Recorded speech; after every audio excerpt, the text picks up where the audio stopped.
Saya izin record terus.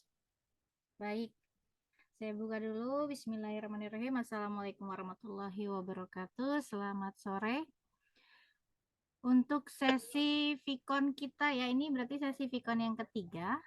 Nah ini sebetulnya sesi Vicon kedua itu kan kita belum kelar ya. Saya izin nanti terkait penjelasan schedule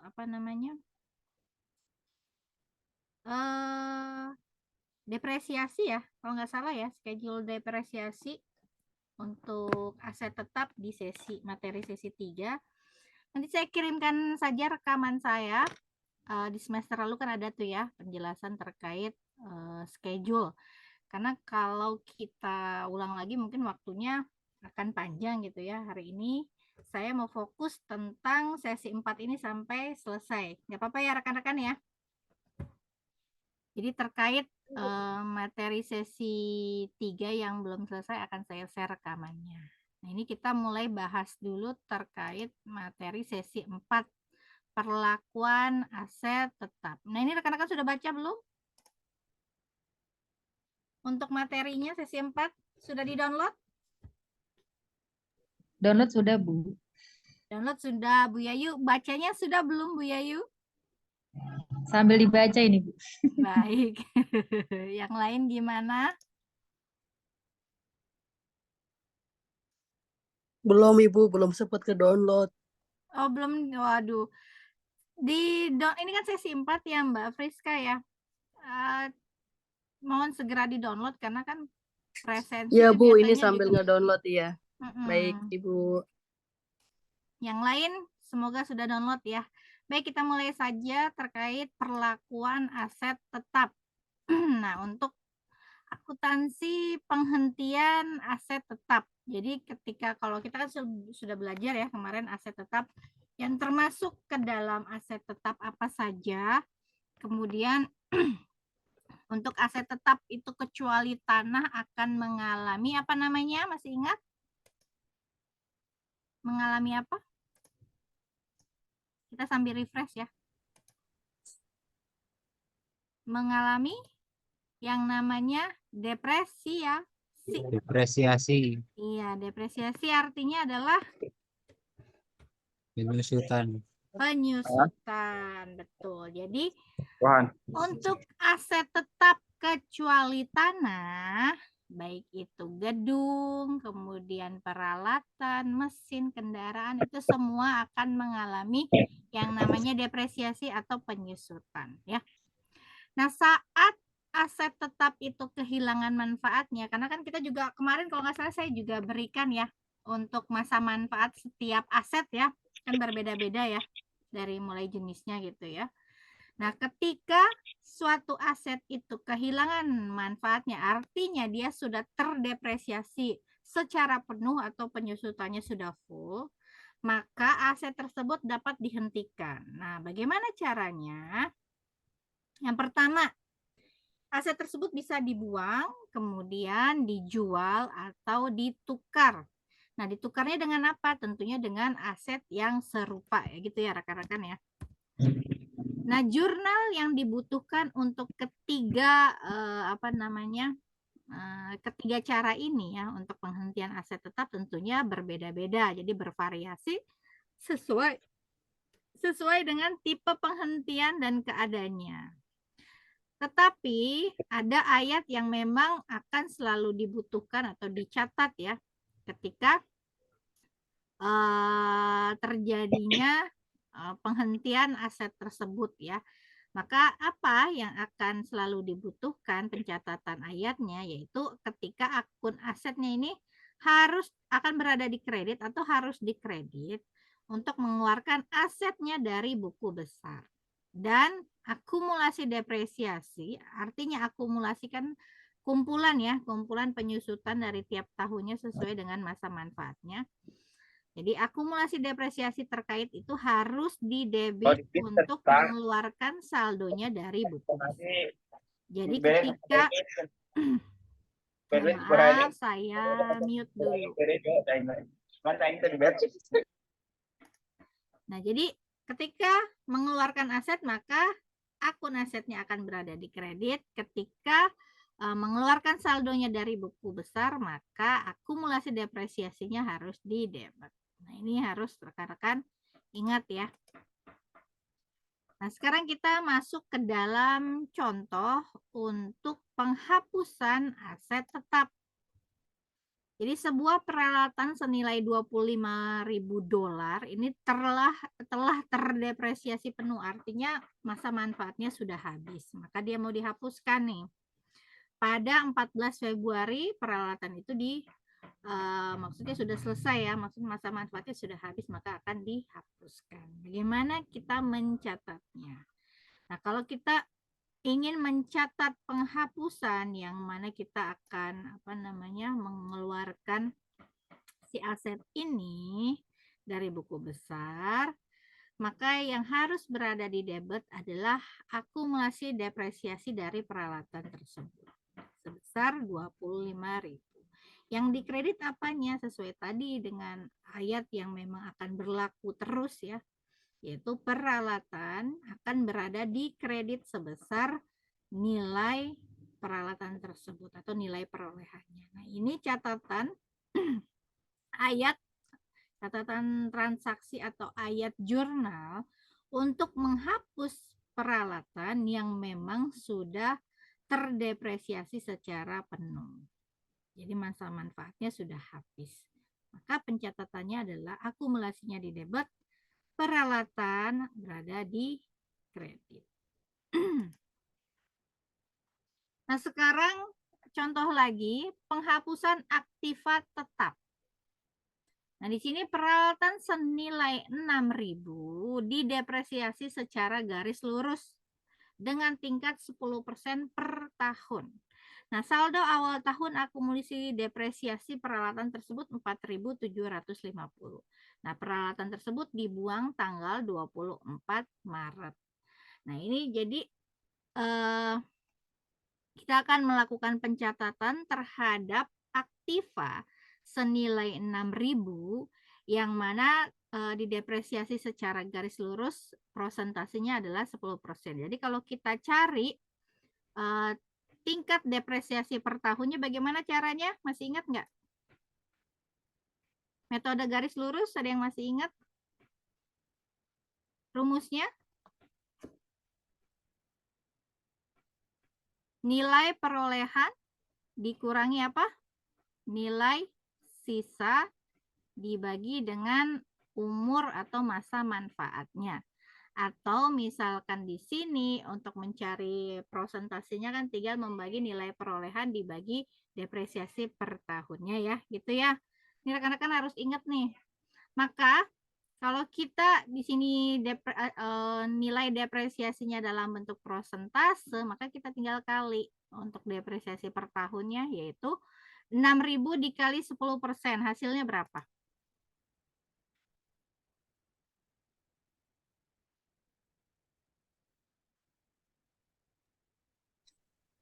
600, Bu. 600, artinya 600 itu adalah depresiasi tahunannya. Nah, di sini karena kita lihat mencari nilai depresiasi di bulan Maret. Nah, berarti kalau kita sudah mengetahui depresiasi tahunannya, bagaimana cara mencari depresiasi di bulan Maret? Nah, ini ketemu 150. Ada yang tahu nggak?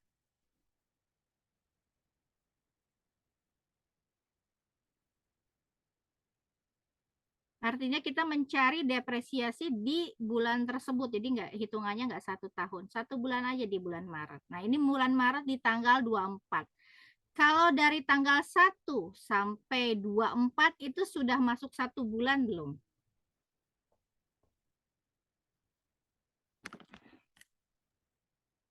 Belum. Belum. Nah, ini kalau dari tanggal, kan kalau bulan itu 1 bulan ada dari tanggal 1 sampai 30 atau 31 ya. Jadi 1 bulan itu sama dengan dari tanggal 1 sampai 30 atau 31 ya. Nah, ini dia berada di tanggal 24. Artinya dia sudah masuk 1 bulan. Nah, bagaimana kalau yang belum? Artinya 1 bulan itu belum masuk 1 bulan dari tanggal 1 sampai 15. Nah, ini dikatakan tanggal 24 Maret itu sudah dihitung 1 bulan. Jadi untuk mencari depresiasi di bulan Maret ini, kita cari dulu depresiasi tahunannya, baru dikalikan bulannya dibagi tahunnya. Jadi 150 artinya 600 kan 60 dikalikan 10% ya. Artinya 600. Nah, 600-nya dikali 3 per bulan Maret kan bulan 3 ya.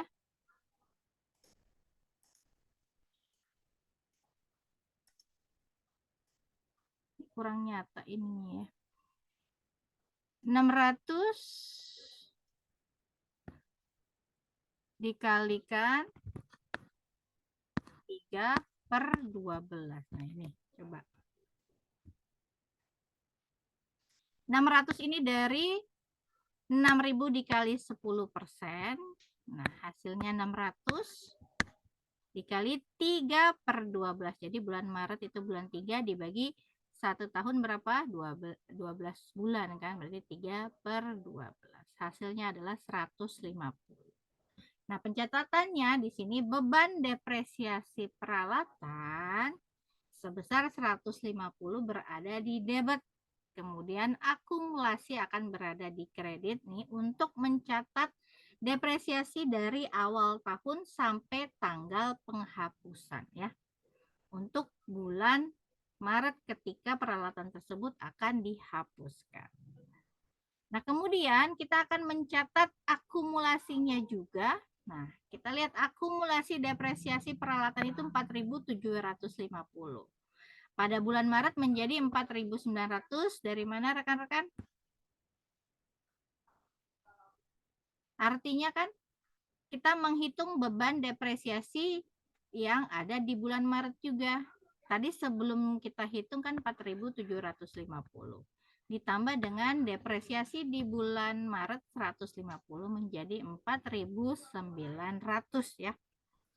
Jadi akumulasi depresiasi peralatan, nah karena kita mau hapus, akan berada di debit sebesar 4.900. Nah, karena kita akan menghapuskan si peralatan ini, kan nilai peralatannya 6.000 ya. Dikatakan di sini terjadi kerugian, artinya ketika kita menghapuskan peralatan ini seharga 6.000, ternyata kalau terdepresiasi sampai bulan Maret habis nggak? Enggak kan? Cuman ada dari 6.000 dikurang 4.900 berapa rekan-rekan? Saya harap ini rekan-rekan sambil menghitung ya. Jadi kan dia punya berapa? 1.100. Artinya dia masih belum terdepresiasi secara full. Kalau terdepresiasi secara full harusnya fullnya itu 6.000. Tapi dia hanya habis di 4.900. Nah, masih ada nilai sisa. Ini yang dinamakan nilai sisa, artinya nilai buku atau aktiva tersebut jika dijual masih laku seharga 1.100. Nah, ini dikatakan bahwa perusahaan mengalami apa? Kerugian. Kerugiannya seberapa? 1.100 yang merupakan nilai sisa dari aktiva yang akan dijual tersebut. Maka di sini ditulis kerugian penghapusan tetap di debit sebesar 1.100. Nah, ini maka peralatan yang mau dihapuskan akan berada di kredit untuk menghapus peralatan yang akan dibuat. Nah, sampai sini coba ada pertanyaan nggak?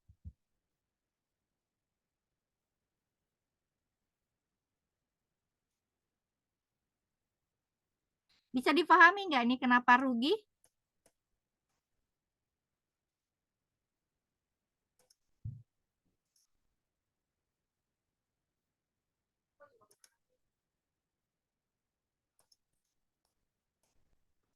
Gimana rekan-rekan, bisa dipahami nggak? Kenapa perusahaan mengalami kerugian?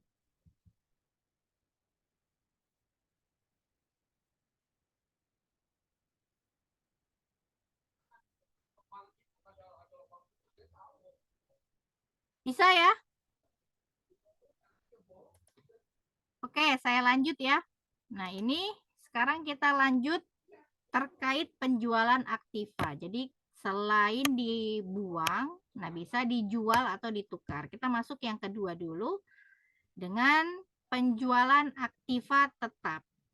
Saat aktiva tetap dijual, maka pemiliknya bisa untung, rugi, atau impas. Jadi keadaan ketika aktiva itu dijual, maka si pemiliknya bisa untung, rugi, atau impas. Nah, kita lihat bagaimana kondisi ketika perusahaan itu atau si pemilik aktiva ini mengalami impas. Artinya, jika harga jual sama dengan nilai buku, maka tidak ada untung atau rugi.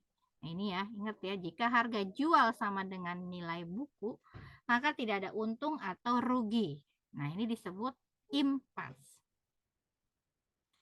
Jika harga jual lebih kecil dari nilai buku, maka menderita rugi sebesar selisihnya. Jadi kita lihat jika harga jual lebih kecil, ini kan harga jual sama nilai buku, impas. Harga jualnya lebih kecil dari nilai buku. Nah, nilai buku ini sebetulnya sama dengan nilai sisa ya. Jadi nilai sisa dari aset tersebut. Jika harga jualnya lebih kecil dari nilai buku, maka menderita rugi sebesar selisihnya. Nah, jika harga jual lebih besar dari nilai buku, mendapat untung sebesar selisihnya. Kita langsung saja ke contohnya ya. Untuk penjualan aktiva tetap. Nah, di sini ada peralatan senilai 10.000. Didepresiasi 10% secara garis lurus. Nah, peralatan tersebut dijual tunai tanggal 12 Oktober. Saldo awal tahun akumulasi depresiasi sebesar 7.000. Jadi, nah peralatannya ini 10.000 harganya. Nah, ini akan dijual, ternyata setelah kita hitung akumulasi depresiasinya itu baru 7.000. Artinya kita akan menghitung dulu di sini beban depresiasi peralatannya. Ini sama seperti tadi kita menghitung penghapusan aktiva ya. Jadi 750 artinya kita cari dulu depresiasi tahunannya, baru kita hitung depresiasi di bulan Oktober. Nah, ini lihat, ini masih tanggal 12. Terhitung 1 bulan itu lewat dari tanggal 15. Artinya kalau masih tanggal 12 kan dia belum terhitung 1 bulan ya. Bukan 1 tahun. Jadi 1 bulan itu kalau sudah lewat dari tanggal 15. Nah, kalau belum lewat artinya dia belum 1 bulan. Jadi beban depresiasi peralatan ini kita cari dulu 10.000 dikali 10% hasilnya berapa?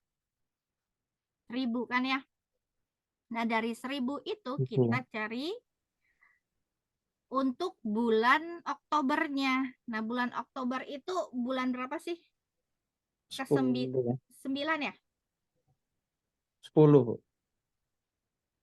Karena dia belum terhitung 1 bulan. Nah, jadi di bulan 9. Maka 9 dibagi 12. Jadi 1.000 dikali 9 dibagi 12. Atau 1.000 dikalikan dengan 3/4. 3/4 sama 9/12 kan sama ya hasilnya ya? Iya. 0,75 ya. Nah, maka dapatlah hasil 750. Nah, ini paham ya bagaimana menghitungnya? Kemudian, nah di sini dikatakan bahwa penjualan aktiva ini, si aktiva dengan nilai 10.000 ini akan kita jual. Yang mana harganya itu 2.250. Jadi di sini ada kas masuk sebesar 2.250 untuk penjualan aktiva. Jadi kita menjual aset kita dengan harga 2.250. Sehingga akumulasi depresiasi peralatan dari 7.000 berubah menjadi 7.750 karena ada depresiasi di bulan Oktober. Oktober. Jadi 7.000 ditambah 750 menjadi 7.750. Nah, peralatannya 10.000. Nah, kalau kita lihat seperti ini, kalau kita bandingkan harga ini kan kas ini sama dengan harga jual kita ya. Dibandingkan dengan sisanya kita nilai buku kita. Nah, kira-kira bagaimana? Apakah kita mendapatkan untung ataukah kita mendapatkan rugi? Nah, kalau kita hitung 10.000 dikurangi 7.750 berapa? Kita hitung nilai sisanya. Nilai sisa 10.000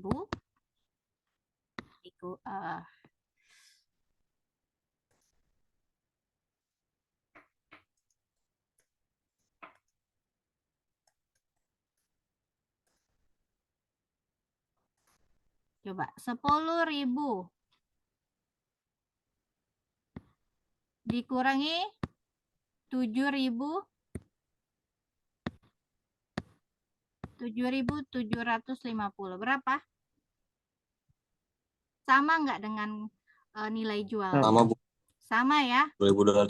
2.250. Nah, artinya kalau harga jual sama dengan nilai buku, untung apa rugi apa impas? Impas. Impas. Jadi dari sini kita bisa analisa bahwa penjualan aktiva dengan harga jual 2.250, maka perusahaan akan mendapatkan impas atau asumsinya tidak ada untung ataupun rugi. Paham ya rekan-rekan ya? 2.250 dapat dari mana Bu kasnya?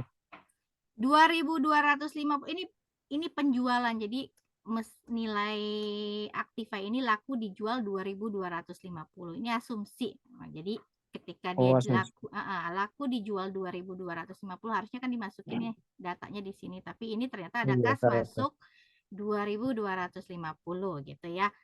Jadi aktiva ini laku dijual seharga 2.250. Nah, kalau kita samakan dengan nilai buku atau nilai sisa dari aktiva tersebut ternyata sama ya rekan-rekan ya. Sama-sama dengan 2.250. Maka dikatakan bahwa perusahaan tidak mengalami untung atau rugi. Atau dengan kata lain impas. Itu ya, paham ya? Paham. Baik, kita mulai lagi dengan yang kedua, asumsi kedua. Jika kalau tadi dijual dengan 2.250, bagaimana jika peralatannya dijual dengan harga 1.000? Walaupun sini sudah dikatakan menderita rugi 1.250, tapi kita harus pastikan benar nggak sih rugi sebesar 1.250. Jadi kita lihat. Nah, ini kita nggak perlu lagi hitung akumulasinya ya, langsung masuk kas, artinya masuk karena kita menjual aset tersebut, maka akan masuk ke dalam kas kita sebesar 1.000. Kemudian akumulasinya kan 7.750 dengan peralatan seharga 10.000. Nah, di sini dikatakan coba kita hitung. Jika nilai sisanya tadi 2.250, namun dijual 1.000, artinya kita rugi berapa? Jadi 2.250 tadi, ini nilai sisa kan 2.250. Dikurang dengan yang harga jualnya itu 1.000. Artinya berapa ini? Masih ada selisih berapa? 1.250, Bu. 1.250. Nah, ini dikatakan rugi karena apa? Karena harga jualnya tadi, yang ini 1.000, masih lebih kecil daripada tadi nilai sisa kita 2.250 ya. Nah, ini dikatakan perusahaan menderita rugi. Karena nilai sisa masih ada 2.250, namun dijual 1.000. Artinya kalau kita jual dengan harga 2.250 itu masih laku. Tapi kita jual dengan harga 1.000. Nah, kita rugi berapa? 1.250. Itu ya rekan-rekan. Paham ya? Paham nggak? Paham, Bu, paham. Paham ya? Yang lain? Ada pertanyaan nggak? Bu. Baik. Nah, sekarang kita lanjut ke peralatan yang dijual dengan harga 2.800 sehingga mendapatkan untung 550. Jadi, kita catatkan lagi di sini kas masuk ya ke kita karena kita menjual 2.800 akan masuk ke debit. Dicatat dengan kas. Akumulasi peralatannya ini jangan bingung ya, kita masih gunakan yang sama, datanya 7.750. Akumulasi depresiasi peralatannya 7.750. Nah, peralatannya senilainya masih sama 10.000 sehingga dikatakan di sini akan terdapat laba penjualan aktiva tetap. Kenapa laba? Coba rekan-rekan. Ada yang bisa menjelaskan? Nilai sisanya 2.000 berapa? 250 kan ya? Kemudian dijual dengan harga 2.800. Nah, ini berarti angkanya lebih tinggi daripada nilai sisa kan ya rekan-rekan ya? Iya. Lebih besar daripada nilai sisa ini. Sisanya berapa? 500. 550 dong ya? Ya, 550. Nah, ini dikatakan untung karena apa? Karena harga jualnya ini lebih tinggi. Jadi aset tersebut kan masih laku di 2.250. Nah, ternyata ada yang mau membeli dengan 2.800. Artinya kita untung di situ. Untungnya berapa? Sebesar 550. Gitu ya rekan-rekan ya. Paham? Paham, Bu. Baik, kita lanjut ya. Nah, sekarang yang ketiga, setelah kita bahas penghapusan, kemudian penjualan, nah kita bahas pertukaran. Pertukarannya tentunya dengan aktiva atau aset tetap yang serupa. Nah, dalam pertukaran aktiva tetap serupa ini, maka kita akan harus memahami terkait pertama nilai tukar. Nilai tukar artinya nilai aset lama yang diperbolehkan untuk ditukar dengan yang baru. Kemudian BUT atau saldo terutang pada peralatan baru setelah nilai tukar dikurangi. Artinya kalau kita menukar barang tapi kita masih menambah, ada selisih harganya, artinya kayak tukar tambah gitu ya. Itu dikatakan nilai BUT ya. Kemudian yang perlu kita pahami di sini adalah ini.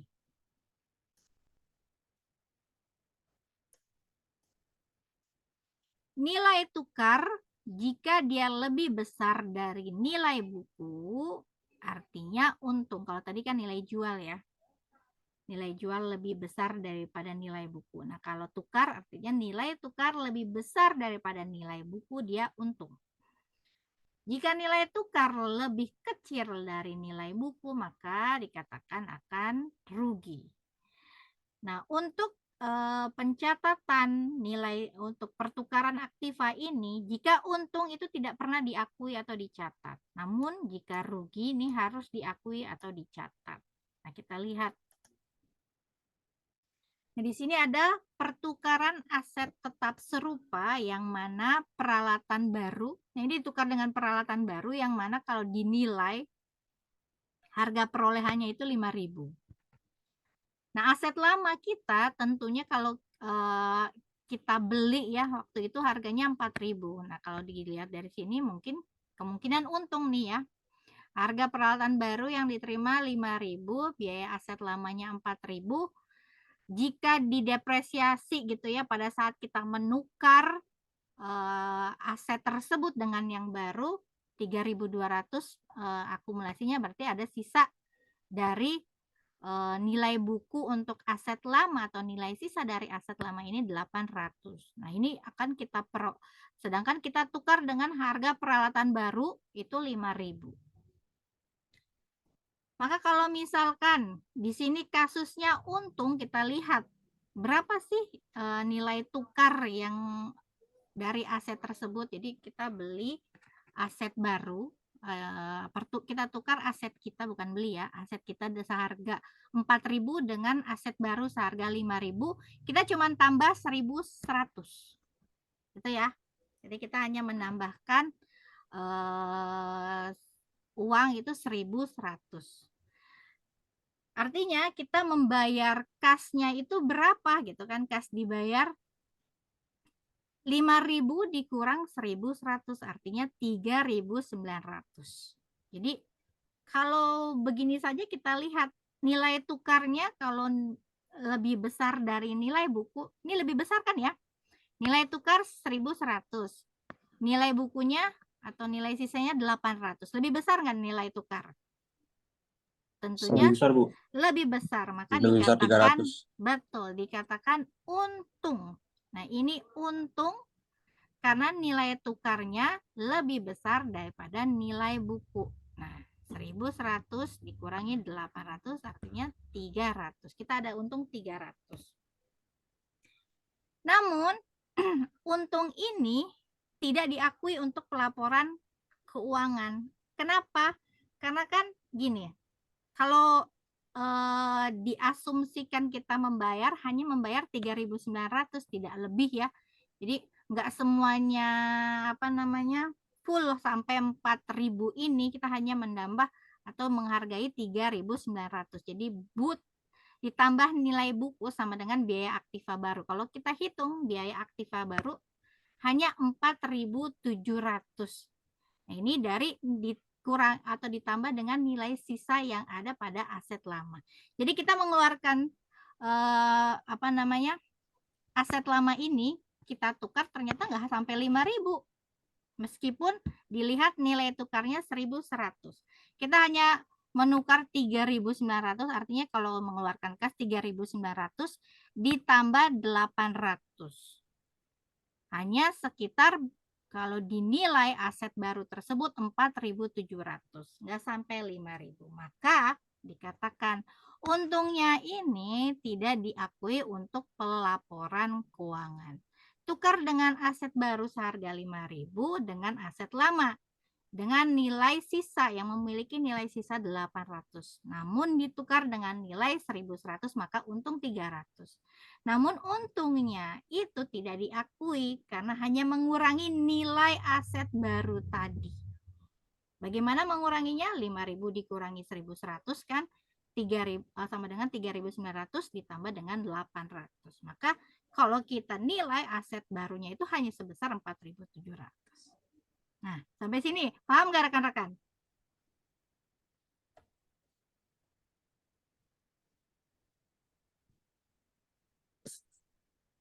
Ada pertanyaan nggak?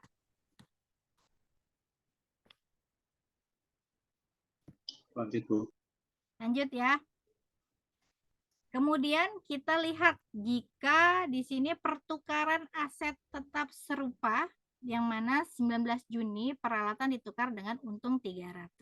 Kita catatkan tadi, maka akumulasi depresiasi peralatannya 3.200, peralatan barunya 4.700, dengan menghapuskan atau menukar, kali ini bukan lagi menghapus tapi menukar peralatan lamanya sebesar 4.000 dengan memasukkan kas yang akan keluar itu sebesar 3.900. Nah, ini adalah catatan transaksi atau ayat jurnal terkait pertukaran aset tetap yang serupa. Nah, sekarang kita lanjut ke pertukaran aset tetap serupa yang mana di sini untuk kasus kedua ini dikatakan rugi. Coba kita lihat. Harga peralatan baru ini 10.000. Kemudian kita punya aset lama kita itu seharga 7.000 yang mana terdepresiasi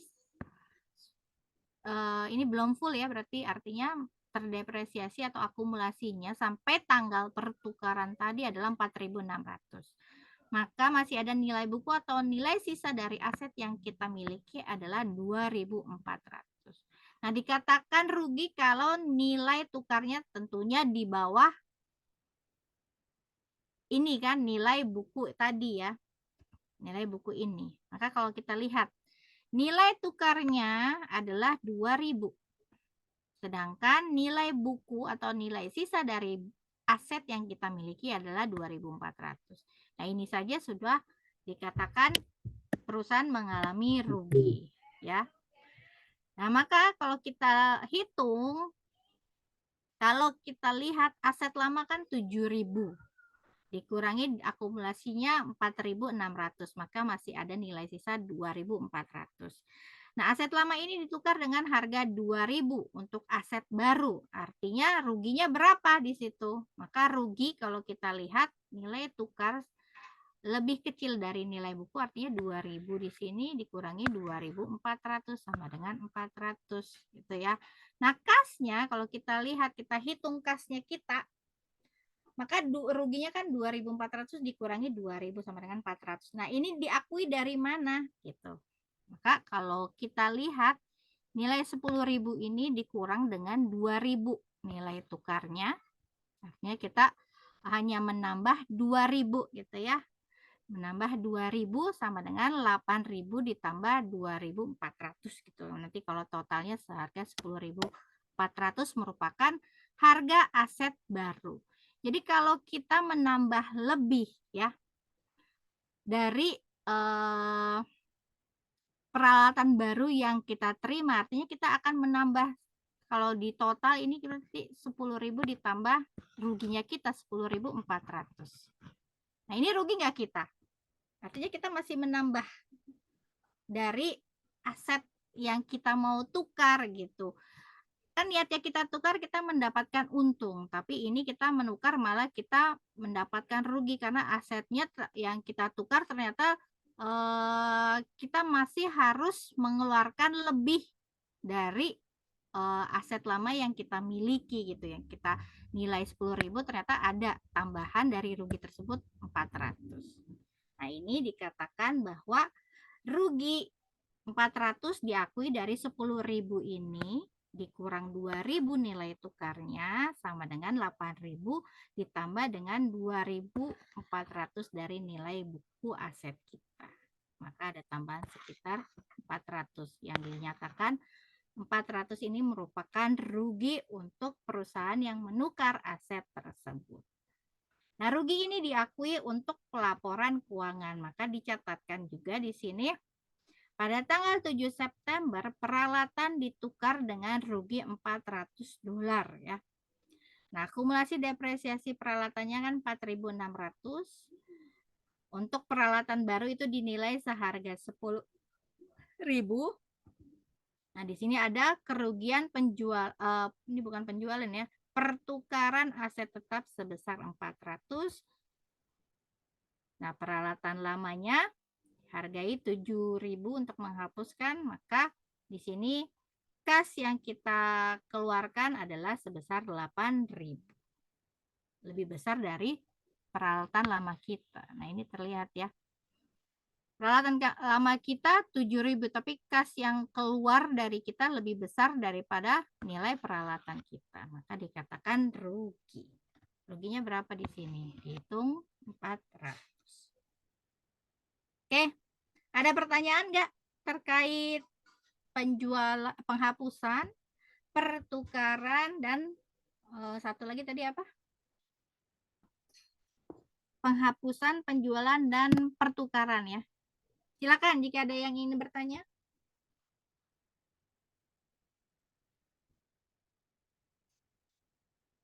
Paham, rekan-rekan? Apa pusing?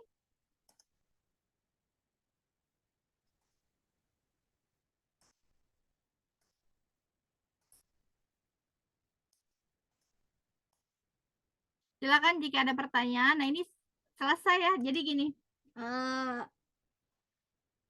sudah banyak ya kita untuk materi. Kebetulan ini udah harusnya ini sesi 6, saya masuk lagi ke aset tak berwujud ya. Nanti itu materinya dijelaskan melalui video pembelajaran oleh teaching professor. Nah, kalau kita lihat dari mulai materi 1 ya terkait piutang sampai pada aset tetap ini, perlakuan aset tetap atau pengakuan aset tetap, menurut rekan-rekan sudah banyak belum? Kalau saya jadikan untuk UTS.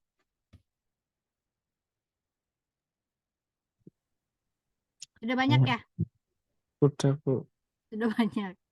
Oke, jadi maksud saya untuk sesi 6, sesi 5, mulai dari sesi 5 itu aset tetap tak berwujud, jadi perlakuan aset tetap tak berwujud. Sesi 6-nya itu masih lanjut sama ya. Kemudian kalau nggak salah sesi 7 itu apa ya, beda lagi deh. Nah, kalau tambah 3 materi itu saya rasa sudah cukup banyak ya. Sehingga bagaimana kalau UTS-nya saya sampai sesi 4 saja. Ya, dari sesi 1 sampai sesi 4 ya. Gimana rekan-rekan? Setuju? Boleh, Bu. Baik, jadi tidak perlu banyak yang harus dipelajari oleh rekan-rekan mulai dari sesi 1 sampai sesi 4 saja. Nah, nanti untuk Vicon terakhir. Setuju, Bu. Setuju. Oke, nah untuk sesi Vicon terakhir berarti insya Allah minggu depan. Nah, kalau saya berhalangan, ya mungkin nanti saya bikin kisi-kisinya nanti melalui PPT saja ya rekan-rekan ya, gitu ya. Iya, Bu. Jadi, Berapa soal, Bu? untuk soalnya saya belum tahu berapa soal, karena saya baru mau buat ya. Minggu ini saya fokus buat semua untuk tugas, kan sesi 7 juga ya. Untuk tugas dan UTS, semua soal saya buat untuk setiap mata kuliah. Jadi saya belum bisa pastikan berapa soal. Gitu ya Mas Wahyudi ya? Iya, tugasnya belum ada, Bu ya? Iya, nah ini sekali ya nanti sesi 7 juga Iya, saya share. Itu ya. Jangan banyak tanya, Bu. Justru harus banyak, karena tugas itu kan saya buka, saya open selama dari mulai sesi 7 sampai sesi 15. Itu kan lumayan tuh waktunya buat ngerjain. Cukup lah nanti kalau saya buat beberapa soal gitu ya. Bu, Nah, maaf Bu, Bu. Ya, silakan. Buat UTS kalau bisa hitung-hitungannya jangan yang menyimpang jauh dari contoh soal, Bu. Tenang. Biar kita mudah ngerjainnya.